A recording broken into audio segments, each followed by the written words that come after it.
ہدایت کا راستہ واضح اور ممیز ہو چکا ہے کجی اور گمراہی کے راستے سے. فَمَن يَكْفُرْ بِالطَّاغُوتِ وَيُؤْمِن بِاللَّهِ فَقَدِ اسْتَمْسَكَ بِالْعُرْوَةِ الْوُثْقَىٰ لَا انفصام لَهَا وَاللَّهُ سَمِيعٌ عَلِيمٌ. تو جو شخص بھی طاغوت کا کفر کرے گا، انکار کرے گا، طاغوت کے خلاف بغاوت کرے گا اور ایمان لائے گا اللہ پر، یہ اہم ترین مقام ہے اس اعتبار سے کہ جیسے میں نے اس سے پہلے بھی دیکھا لا الہ الا ہو، لا الہ پہلے ہے، الا ہو بعد میں آتا ہے. نفی اس بات، اسی لیے بعض جو ہمارے سلسلے تصوف کے ہیں اس میں جو ذکر ہوتا ہے لا الہ الا اللہ، اسے نفی اس بات کا ذکر کہتے ہیں. لا الہ الا اللہ، الا پر وہ ضرب لگاتے ہیں قلب کے اوپر، جس سے ایک خاص قسم کی کیفیت پیدا ہوتی ہے، ایک نفسیاتی کیفیت حاصل ہوتی ہے. تو پہلے نفی ہے پھر اس بات، وہی ہے پہلے طاغوت کا انکار کرو پھر اللہ پر ایمان لاؤ، تب ایمان معتبر ہے. طاغوت کسے کہتے ہیں؟ طغا سے بنا ہے، طغا طغیانی. دریا اپنے حدود کے اندر بہ رہا ہے، لیکن اب یہ کہ اس کی پانی ادھر چھلک گیا ہے، اپنے حدود سے کناروں سے نکل گیا، اسے کیا کہتے ہیں؟ طغیانی. طغیانی آئی ہوئی ہے، طغیانی. تو انسان کا اور جنوں کا مقام کیا ہے؟ وما خلقت الجن والانس الا ليعبدون، میں نے نہیں پیدا کیا جنوں اور انسانوں کو مگر اس لیے کہ میری بندگی کریں. جو حد بندگی سے تجاوز کرے گا وہ طاغوت ہے، چاہے وہ ایک فرد ہو، کوئی ادارہ ہو، کوئی ریاست ہو. میں نے یہ تین چیزیں گن دی ہیں. انفرادی حیثیت سے میں اپنے حد بندگی سے تجاوز کرتا ہوں، اگر زندگی آمد برائے بندگی، زندگی بے بندگی شرمندگی، اگر میں حد بندگی سے تجاوز کر گیا تو میں طاغوت ہوں. کوئی ادارہ آپ نے بنایا ایسا جس میں لمیٹیشن نہیں ہے اللہ کے احکام کی، بلکہ اس کے اندر آپ نے اپنی اتھارٹی جو ہے وہ بڑی مطلق رکھی ہوئی ہے، طاغوت ہے. ریاست آپ نے قائم کی، حاکمیت عوام کے لیے یا حاکمیت کسی ایک خاندان کے لیے، وہی طاغوت ہے.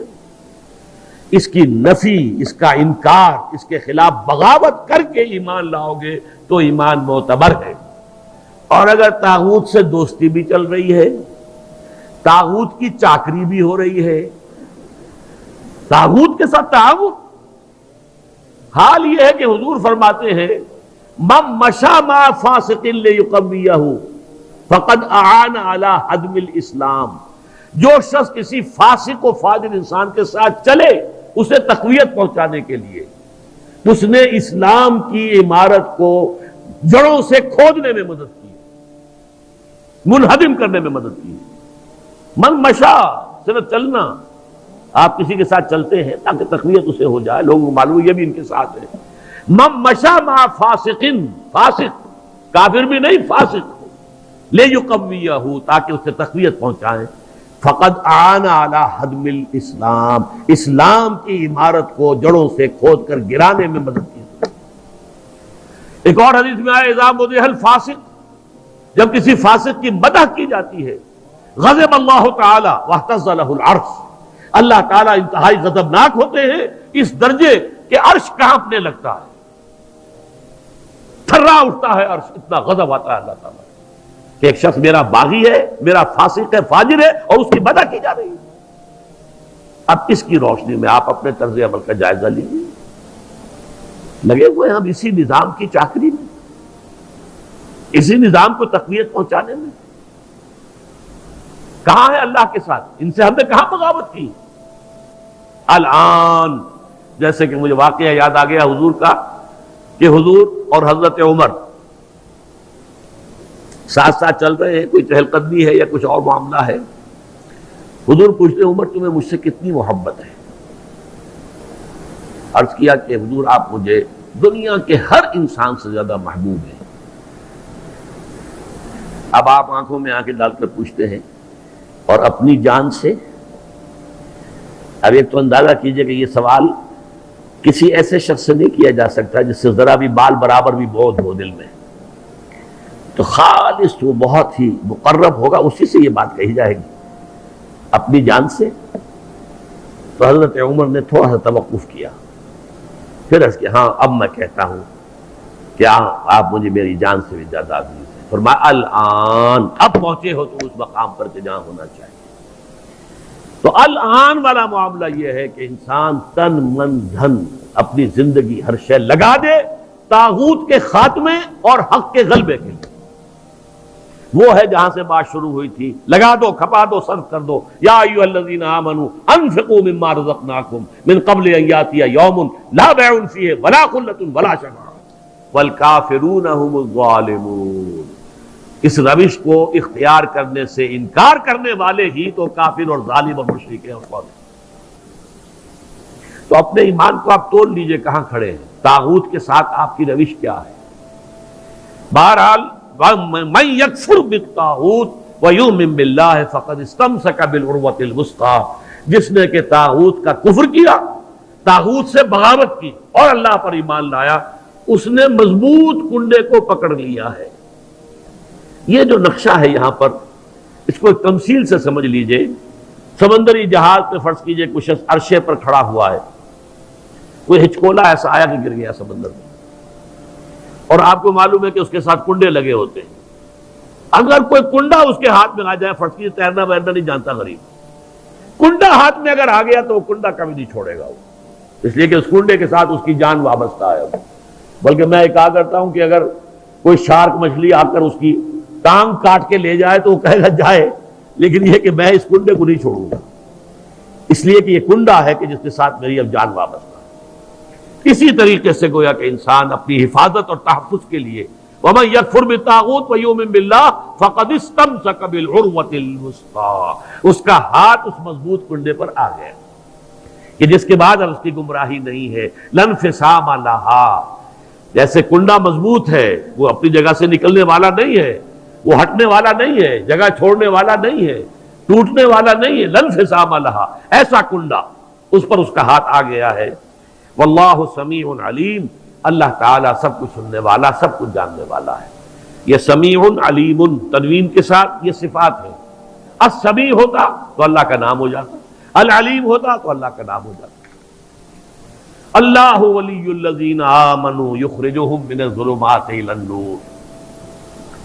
دیکھیے ترک موالات کی میں نے بات کی تھی نا، اب یہاں ولایت آ گئی۔ اللہ ولی ہے، پشت پناہ ہے، مددگار ہے، محافظ ہے، حمایتی ہے اہل ایمان کا۔ یعنی یہ جو کشاکش ہوگی اب حق و باطل کے مابین، طاغوت کے خلاف تمہیں جہاد کرنا ہے، کفر کرنا ہے، احقاق حق ابطال باطل کی جدوجہد کرنی ہے، تو تمہیں کسی کا سہارا درکار ہے، اللہ کا سہارا، اللہ کی مدد۔ جیسے حضور سے بھی کہا گیا وَاصْبِرْ وَمَا صَبْرُكَ إِلَّا بِاللَّهِ، اے نبی صبر کیجئے اور آپ کا صبر تو اللہ ہی کے سہارے پر قائم ہوگا، قوت تو آپ کو اللہ سے ملتی ہے۔ مسلمانوں سے کہا گیا وَاسْتَعِينُوا بِالصَّبْرِ وَالصَّلَاةِ، مدد حاصل کرو صبر سے بھی اور نماز سے بھی۔ تو اسی طرح فرمایا اللہ کی مدد شامل حال رہے گی۔ اللہ ولی الذین آمنوا، اللہ ولی ہے اہل ایمان کا۔ اور یہ رشتہ جو ہے موالات باہمی یا جسے ولایت باہمی کہتے ہیں، یہاں بھی ذرا سمجھ لیجئے، دو لفظ ہیں ہمارے ہاں، لوگ اس کو ایک دوسرے میں کنفیوز کر دیتے ہیں۔ ایک ولایت ہے، ولایت واو کے زبر کے ساتھ، یہ والی سے بنا ہے، والی، والی دمشق یعنی حاکم دمشق، تو ولایت کہتے ہیں حکومت کو، اور ولی سے بنا ولایت، ولایت باہمی، جیسے اللہ یہاں دوست ہے اہل ایمان کا، اہل ایمان دوست ہے اللہ کے۔ الا ان اولیاء اللہ لا خوف علیہم ولا هم يحزنون الذین آمنوا وکانوا یتقون لہم البشریٰ فی الحیات الدنیا والآخرہ۔ آگاہ ہو جاؤ کہ اللہ کے دوست جو ہیں یعنی اہل ایمان، ان کے لیے نہ خوف ہے اور نہ کوئی حزن ہے۔ اور یہ کون ہے؟ یہ ولی کوئی علیحدہ نوع نہیں ہے، کوئی سپیشیز علیحدہ نہیں، انسانوں ہی میں سے ہوتے ہیں، ان کے سروں پر کوئی سینگ نہیں ہوتے، عام انسان ہوتے ہیں۔ البتہ کیا؟ الذین آمنوا وکانوا یتقون، ایمان اور تقوی، ایمان لائے اور ایمان حقیقی، اور تقوی ہے انہیں پش کر رہا ہے۔ ثم اتقوا وآمنوا ثم اتقوا واحسنوا واللہ یحب المحسنین۔ یہ ایمان اور تقوی ہے تو وہی اللہ کا ولی ہے۔ الا ان اولیاء اللہ لا خوف علیہم ولا هم يحزنون الذین آمنوا وکانوا یتقون لہم البشریٰ فی الحیات الدنیا والآخرہ۔ ان کے لیے تو بشارتیں ہی بشارتیں ہیں، دنیا کی زندگی میں بھی اور آخرت میں بھی۔ تو وہ ہے ولایت، اللہ کے بندے اللہ کے ولی ہیں، صاحب ایمان۔ یہاں اللہ ولی ہے اہل ایمان، جو بھی وہ طاغوت کے خلاف جد و جہد کریں گے، کشاکش کریں گے، محنت کریں گے، انفاق جان و مال کریں گے، انفاق مال اور بذل نفس کریں گے، وقت خرچ کریں گے، اپنی قوتیں لگائیں گے، جان و مال کے اوپر خطرات مول لیں گے، اپنی اولاد کو انویسٹ کریں گے، تو اللہ تعالیٰ ان کی مدد کرے گا، پشت پناہ ہوگا قدم قدم پر۔ اللہ ولی الذین آمنوا یخرجہم من الظلمات الی النور، اور وہ انہیں نکالتا رہتا ہے اندھیروں سے روشنی کی طرف۔